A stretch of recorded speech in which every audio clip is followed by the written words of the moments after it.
Okay, welcome to something very, very special. This is the debut episode of the Semaphore Music Festival Podcast. That's right, the fantastic Semaphore Music Festival held in Semaphore, South Australia, October long weekend, has its own podcast, and this is the debut episode. So who better to get for the debut episode for the Semaphore Music Podcast than Debra Thorsen, the driving force behind the Semaphore Music Festival, who's been instrumental in shaping this vibrant event. From its inception to the present day, she's poured her passion into creating a celebration of music, community and culture. Today, for the debut episode, we're going to sit down with Deb to explore the festival's rich history, the intricate process of curating its program, exciting new developments, including this, the debut episode, as well as a little tip about who you might actually be seeing. Actually, let's be honest, it's going to be a big tip. So buckle up, put your feet up, grab a drink maybe, and settle in for an insightful conversation with my old friend, Debra Thorsen. Deb, welcome to the debut episode. Thanks for this opportunity to work together again. And how you been? Good to see you. Yeah, good to see you too. I'm well, thank you. Yeah, I've had a good weekend. It's all going along very well. Weekend. I'm not sure that word doesn't seem too familiar with me sometimes. I'm sure they're going to disappear very, very quickly as we head towards the October long weekend. Yeah, that's true. Yeah, it'll be work. Work. Excellent. But it's all worth it. So let's start at the very beginning. So how did the Semaphore Music Festival come to life? Okay, I moved back to Adelaide and in Semaphore in 2000 after living in Sydney for 18 years and elsewhere. Anyway, I was studying film and television or screen studies at Flinders University, and that when I completed that post-grad, I continued sort of along the filmmaking journey, if you like. And I was doing a short course at the Film, Television, Radio school, and I met a woman who was to become a good friend. Her name was Jane Ma, and she worked at the City of Port Adelaide Enfield as a Community Arts Development Officer. And we got to talking, and she lived down at Semaphore as well. And we started plotting, and we would have dinners together and have friends around. And one of her friends was a woman called Gail Kovachev, who is working at the Adelaide Film Festival now, but at the time she was a project officer at Arts SA. So we all were talking around the kitchen table, as you do, and came up with the idea it would be great to have an alternate live music festival in Adelaide. Should it be in Port Adelaide, or should it be in Semaphore? And we thought the Semaphore Foreshore Reserve was a good spot for that, as well as using existing venues and infrastructure. So, took a while, but wrote up proposals, sought funding from different agencies. Unbeknown to me, really, that meeting with Jane and Gail, they were to become key stakeholders, those organisations. And next thing, we launched the first festival in 2005 at the International Kite Festival over Easter, and then a few weeks later we had the first Semaphore Music Festival over the Anzac Day long weekend. And then the following year, we decided to have it in October because we noticed a gap in the festival's calendar because the Victor Harbour Folk Festival had shut down after many years. So we thought, that looks like a good time of the year to do it. It launches, during the spring season, and it kind of signals the beginning of the festival season in Adelaide. Yeah. I mean, it's such a remarkable thing how those things come to fruition. Do you remember the first act that ever stepped on the stage at the festival? Oh, yes. Well, the Audreys were actually. Audreys, okay. Yeah, well, I think they played at the launch at the Kite Festival. So, I'd say that they were probably, if not the first act, but one of the first acts. I've got a poster here from that weekend. Let me see if I can put it up in front of you. I'll try and get the camera there. Yep. Anyway, I'll read it out to you. The Red Hot Polka Dots from Victoria played. The Fuelers from the ACT. Glenn Skewthorpe. Hillbilly Hoot All Stars. GT Stringer. The Dolls. The Shandy Butchers. Tuscadero. The Audreys. The Yearlings. Warren Miller. Longhorn and the Satellites. Oh, honey, don't you sing to me. Oh, honey, don't you sing like that to me. Like that to me. Oh, honey, don't you sing to me. Oh, honey, don't you sing like that to me. I mean, it's fantastic. It's such a great. You can see behind me. There's a collection of posters and memories and things that I've been to or been involved in. I mean, it's such a great thing. You've still got that physical entity there, and hearing those bands. I mean, and I hear in your voice you're just as proud of Step Festival 1 as I'm sure you are of the festival this year. So it's that kinship we all have, isn't it? That we have this thing. I was just talking to someone before about this thing called music is so infectious for us, and it helps us create and strive to create these experiences. So, talking about that experience, what is it that makes Semaphore so unique? The Semaphore Music Festival has always supported South Australian-based First Nations artists. We did it from the very first music festival all the way through. And also emerging, especially women who are, it's a very male-dominated industry at times. And so we've been very proud to try and nurture and develop the cultural aspects and the community aspects of the Semaphore Music Festival. It's sort of you don't really sit down and design, a notion of building a community. It happens. It's a cultural thing. And, I suppose the music festival, Semaphore Music Festival, is more a large community event than a commercial model. So it's more a community development model rather than big money. And in some ways that makes it quite unique.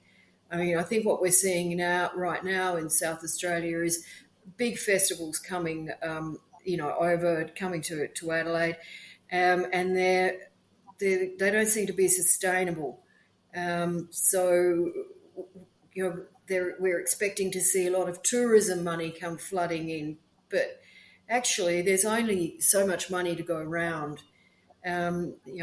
Unfortunately, we've seen a few be cancelled recently, but so that makes it, in a way, even a greater achievement to have reached 20 years. And you've got a lot of grit down here in Semaphore and Port Adelaide, where strong working class people, a lot of activism, union, kind of people down here, and it makes us, resilient, I think. Yeah. I think you're quite right about the big festivals are not so much sustainable. I liken it to the conversation in the guy's speech at the Academy Awards this year. I think the guy who wrote the screenplay for the best film, he said, why don't we stop making these $50 million films and make $2 million films? We're going to have such a better industry for it. And I think that's slowly but surely what our music industry needs to understand, that whilst it's fantastic to have a great full shebang festival, we can get a lot more out of it if we focus on those roots organisations, those roots communities, and again, say First Nations artists, female artists, and making sure the stage is there for everyone to share. So I think you trailblazed the way for many years there, and it's great to see it coming to fruition in 2024. For artists who are interested, I have a lot of young artists that I work with and deal with and so on, you quite say it's not a huge commercial opportunity. Is that something you look for when you're selecting the lineup? People who get the sense of community, who want to be part of something and share their art and their craft? Yeah, it is. There will be a certain kind of act that will apply to play at the Semaphore Music Festival, and others won't bother. We have a focus on original music and always have, and singer-songwriting, alt country, roots and blues are how we, if we're going to go for genres, that's what we do. But having said that, anything goes, really. we look at what's going on, or we feel what's going on in the community, or what's going on culturally in the live music scene, and then bring that pretty much into the fore at Semaphore. I'm going to ask that favourite child question and so on, that Mount Rushmore question. If you could have any 3 artists, living or dead, grace the Semaphore stage, who would they be? Neil Young and Crazy Horse. Okay, fantastic choice. Patti Smith. Oh, now we're talking. Yes. Yeah. Johnny Cash. Johnny Cash. Perfect. So one of those is a little bit difficult, but poor old JR's passed. But Neil Young, Patti Smith, if you're out there listening, give us a call, put you in touch with Deb. We'll get you into Semaphore 2025, hopefully, maybe. It would be a fantastic thing. And look, I think that would be an amazing thing, not just for who they are in music history and so on, but, to get that. I'm sure artists like that started at festivals like yours and so on. So I think a lot of them coming full circle. You see Teddy Swims was here recently, and he spent a lot of time at buskers in the community, and a bit of a PR take for his socials. But I thought it was an interesting thing that's where he came from, and he sort of went back to that roots and so on. And I've seen a lot of other musicians do that in that time frame, where they go back to where they started. So it'll be a fantastic thing. But again, Neil Young, if you're listening, give me a call. I'll be up till about 8 o'clock tonight. So we'll have a chat. So what are the challenges that you and the rest of the team face when putting together a festival like this? Well, it's endless writing of funding applications, and then going through the assessment process and waiting to hear back to see whether we've been successful or not. And chasing sponsors. These things are quite challenging. You can't cut and paste all the time. You've got to be creative. Mm-hmm. And each funding application to each different agency will have a different theme or different, we'll be applying for money sometimes for marketing, sometimes it will be for interstate artists, like through Creative Australia, sometimes it will be South Australian artists, sometimes it will be emerging artists, sometimes it will be for the First Nations budget. We apply for different funding through different agencies, and that can be, have to have them in on time. You've got to be, on the ball to make sure we don't miss deadlines. And then, the waiting to hear back, and hopefully it's in a timely fashion. Sometimes it's not always in a timely fashion, and sometimes I've hoped that we would get the funding, and then it doesn't happen. So we've been fortunate in the pretty much being able to, the show must go on kind of attitude about it. But finding the funding can be challenging at times. I think that's probably the most difficult thing. And I think that's a massive takeaway for a lot of young artists listening. I've just started to work with some artists and helping them with their grant applications. And I sense that what you're saying, it is a heartbreaking thing. It takes a lot of time, a lot of effort, a lot of dedication to do. And I imagine that you pretty much would start planning for, say, Semaphore 25 a week after 24 is finished. I would imagine it takes that long. Yeah, even before then, I would be applying for 3-year funding through tourism or council to make sure that we're going to go ahead next year. And if that doesn't come through, then, I have to start coming up with other creative ideas to make it happen.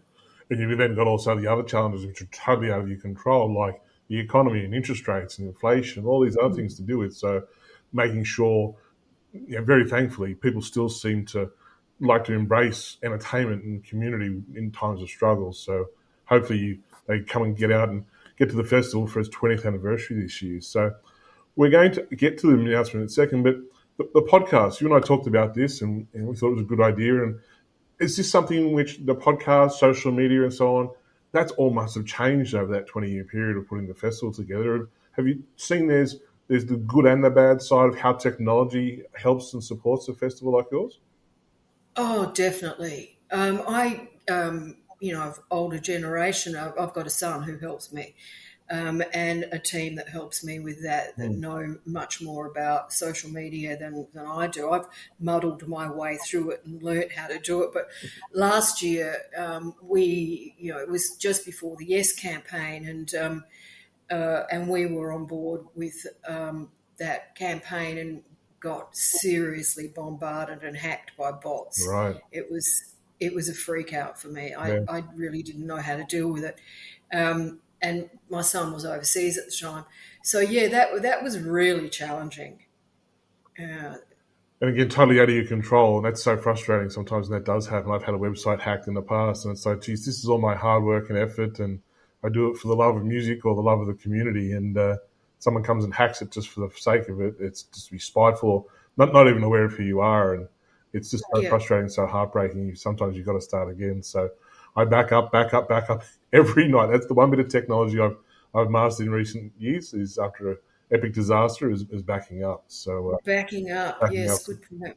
But you're quite right that social media is almost a full-time entity in itself, and I'm a similar thing. I had my daughters teach me how to do it. So, but again, it's so time-consuming, but so essential these days.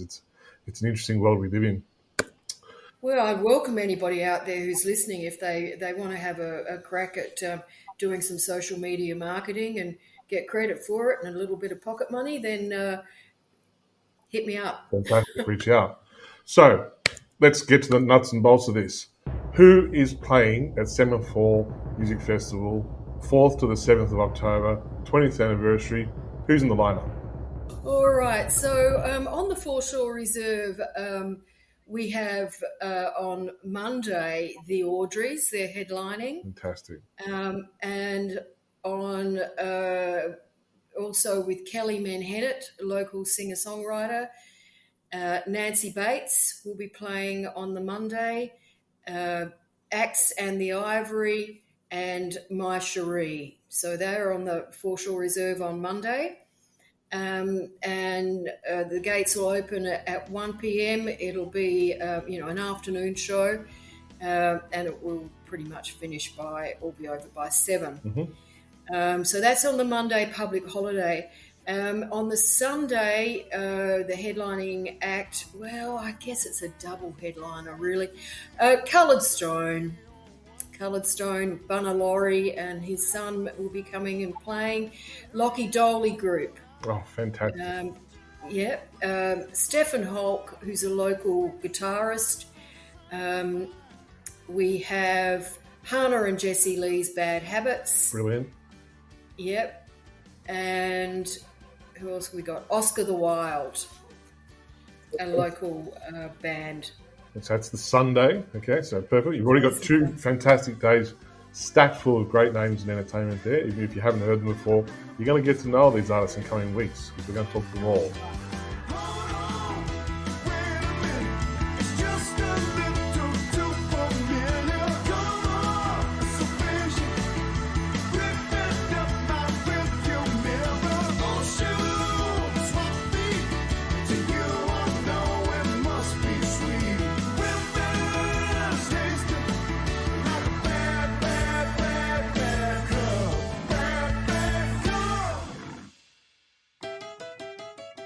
Okay, what about the Saturday? We're not doing a show on the Foreshore Reserve on the Saturday. Mm-hmm. Instead, what we're doing is a punk rock extravaganza at the Cumberland Hotel. Cool. So that'll be a lot of fun. Some of the local artists that live in the area. It's being curated by Sally DeLuca. Mm-hmm. So we're looking forward to that. That'll be on Saturday. We're also going to be presenting emerging artists. Some of them are involved in the Songwriters, Composers and Lyricists Association in Adelaide. So we'll be doing some shows with them at some of the local venues. We're hoping to, I'm negotiating with Adelaide Metro right now, who run the trains, to see if we can get singer-songwriters strumming on the train from Adelaide to Glanville Station, and then it's a walk down Semaphore Road. Vic from Mr. V Music has his own label and shop, and he always has his own bands out the front there. It's always diverse. We've got a couple of local residents who live on the main drag. Steve's going to have somebody out the front of his on his veranda, which will be fun. It'll be like a garden party. The RSPCA op shop want to have a band in there, and so we're hoping that there'll be a lot of action going on in the street, and people can come for a walk down the main street, go for a bar hop. From one pub to the next. There's pretty much a pub on every corner. Some of the cafes will be having buskers out the front as well. Fantastic. So that community sense, from combining the community and the residents and the commercial vendors and the retailers and so on, it sounds like a real place and real hub of just a sense of that community and that strength in numbers and sharing an amazing experience.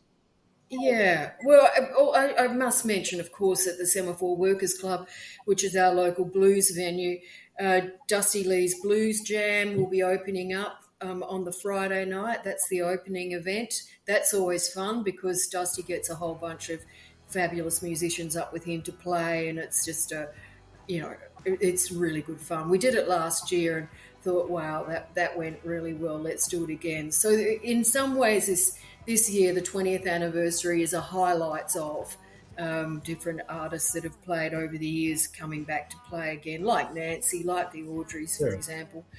And then we on the Saturday night, Hannah and Jessie Lee are going to play at the club with Mark Curtis and the Flannelettes. And then on the Sunday, we have Courtney and Snooks, followed by Paul and the Road.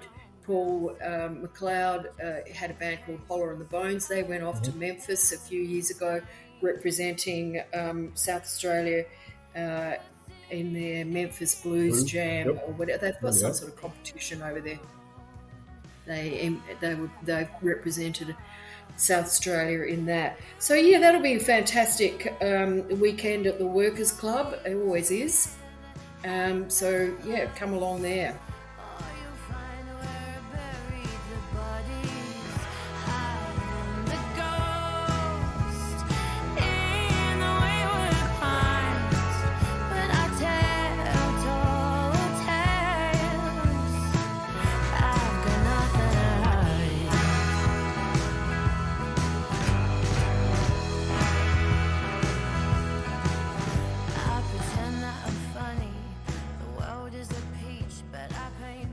Fantastic. So what we've just got there is not one, not two, but I counted nearly 20 fantastic reasons to get up, get across the Semaphore. If you're from South Australia, there's no reason not to go.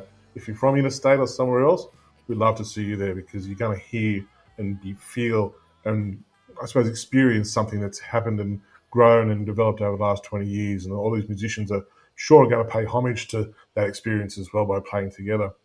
Any surprises, any sort of sneaky things you can't let us in on yet, or it's a TBC? Yeah, if I told you that, I'd have to kill you. No.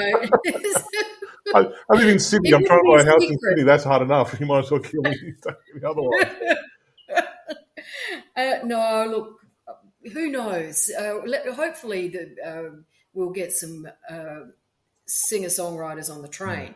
That's one of the things that I think could be a lot of fun. That's a great idea, great experience for that. And I think that's, I had a similar idea a few years ago at Tamworth trying to get down to Nundle. I said, let's put someone on a bus, because it's 75 k's away. We don't want to drive. We'll, put someone on a bus and have a sing-along. I thought it was a great idea. Yeah, so, really good idea. And that playing in the houses, I've seen that happen in East Nashville.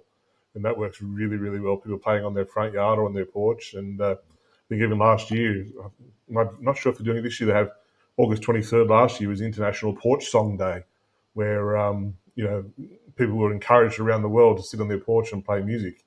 And fantastic. Yeah. They do that in New Orleans as well during the Jazz and Heritage Festival. Yeah. You leave the showground and walk to the main street to catch the bus and walk past a few parties and it's all happening out there on the street. Yeah. Yes. Every time you tell me those New Orleans stories, I sort of sit here and go, "Oh, that's not fair. I've not been there yet." So, but it's on my bucket list just off the stories we've exchanged over the years. So next year, I went for the 50th anniversary in 2019. Very keen to get back. Excellent. Well, There's another good venue we've got happening here too, called Sweet Amber Brews. They'll have some acts over the weekend. Brett Gray's playing there one day. And also the Exeter Hotel on Semaphore Road, not the Exeter Hotel on the city, but on Semaphore Road. They've got a couple of acts playing in there on the Saturday and the Sunday. Early bird tickets will go on sale for a couple of weeks, and then until it's exhausted, then the price will go up. So if you can get on board early and book your tickets, you'll reap the reward. Fantastic. Do you look for, are you after people to volunteer or to utilize as vendors or to assist? Is there a way if people want to get involved they can help, or you have your own staff? Well, we've got our regular team. And some of our team's been with us since the beginning.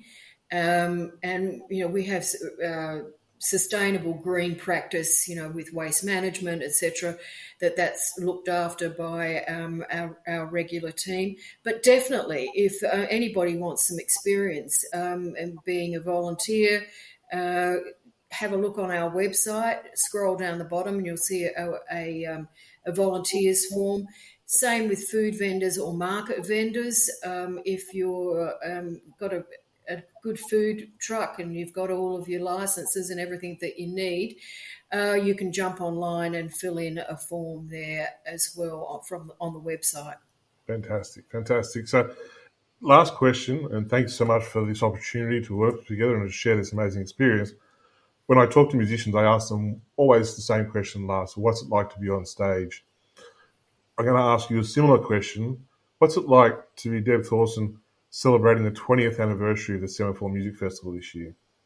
Oh, goodness. Well, it's a privilege for me to have good people around and to have a sense of community that, and a shared experience. It's a bit of a love fest, the Semaphore Music Festival. Everybody's really relaxed and it's lovely when people come from interstate and hang out and, get together, haven't seen each other for a while. So we're really delighted to have some of the venues back on board this year and to be working with a team of a group of fabulous artists as well.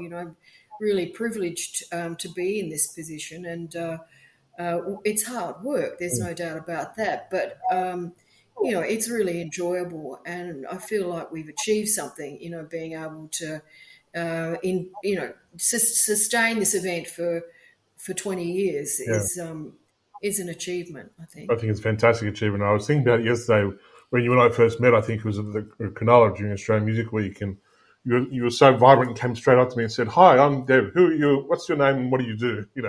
And I think we talked for several hours that evening. And just the reason why we talked is I sensed that passion and that drive and that commitment, and seeing what you've done now over the last 20 years and getting a chance to talk to you about it today. It's a great testament to yourself and the vision you had. And I certainly hope that when the last note is played in October, on October 7th, and the lights go down for the last time for this year, I hope you have a moment to step back and pause and really reflect on what you've built and the legacy that you've established for not just yourself, but also for the community there. And I think it's an amazing achievement. In a time when we live on our phones and Netflix keeps us at home, you've created truly something which a community can come out and share, or families can come out and share, musicians can play out and network and share their talents and their crafts. So on behalf of a music fan and the rest of the music community, congratulations and thank you so much for this amazing opportunity. And again, the Semaphore Music Festival Podcast, this is the debut episode, so who better to get than the founder? And we're going to be talking to as many artists as we can in the coming weeks leading up to the festival, so you can get to know them a little bit more, hear a little bit about their music and who they are, and you never know, you might just discover new artists or a new group of people, music-wise, that you've never come across before. So Deb, thank you so much for your time today. Congratulations on the 20th anniversary. It's a real great opportunity to work together, and something I've wanted for a while, and I've enjoyed the experience. And we hope to see you bright and early date on 4th of October. Thanks. 6 a.m. I'll be there with a bacon and egg roll. Okay, cool. Fantastic. Okay, thanks very much. Take care. Talk to you soon. Thank you.